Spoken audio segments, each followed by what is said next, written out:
ওম শ্রী গণেশায় নমঃ। ওম নমঃ শিবায়। তো বন্ধুরা, আমার এই ভিডিওতে খুবই সংক্ষিপ্ত আলোচনা করতে চলেছি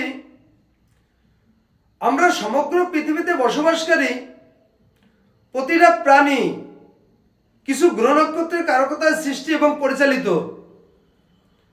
তো আমাদের পৃথিবীতে আমরা 12টি মাসে বিভক্ত করে থাকি। তো এই 12টি মাসের মধ্যে আশ্বিন মাসে যেসব জাতক জাতিকের জন্মগ্রহণ হয়ে থাকে, এই মাসফল অনুযায়ী এই জাতক জাতিকরা কি শুভ শুভ ফল পেয়ে থাকে লাইফে, সেই সম্পর্কে আমি আমার এই ভিডিওতে খুবই সংক্ষিপ্ত আলোচনা করতে চলেছি। তো এই আশ্বিন মাসে যেসব জাতক জাতিকের জন্ম, এরা সাধারণত শাস্ত্রজ্ঞানী যুক্ত হয়ে থাকে। এই আশ্বিন মাসে যেসব জাতক জাতিকের জন্ম, এরা উচ্চ শিক্ষা বিদ্যায় প্রতিষ্ঠিতা লাভ করে থাকে। এই আশ্বিন মাসে যেসব জাতক জাতিকের জন্ম, এরা সাধারণত প্রচুর ধনশালী এবং ধনী হয়ে থাকে। এই আশ্বিন মাসে যেসব জাতক জাতিকের জন্ম, এরা সাধারণত বহু গুণী ব্যক্তি এবং সূক্ষ্ম বিচার বুদ্ধি এবং সূক্ষ্ম বিচক্ষণ কাজের পরিচয় দিয়ে থাকে।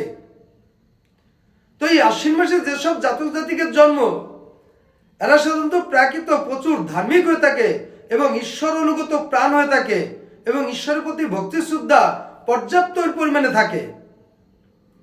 তো বন্ধুরা, এই আশ্বিন মাসে যেসব জাতক জাতিকের জন্ম, এরা সাধারণত প্রচুর দানশীল হয়ে থাকে।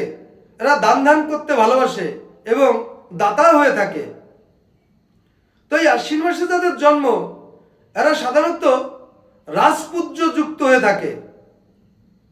এছাড়া বন্ধুরা, এই আশ্বিন মাসে যারা জন্ম, এরা খুব মিশুকে মিষ্টিভাষী এবং এরা সদা সর্বদা ভ্রমণশীল হয়ে থাকে।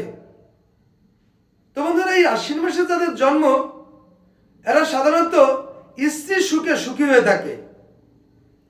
তো বন্ধুরা, এই আশ্বিন মাসে যাদের জন্ম,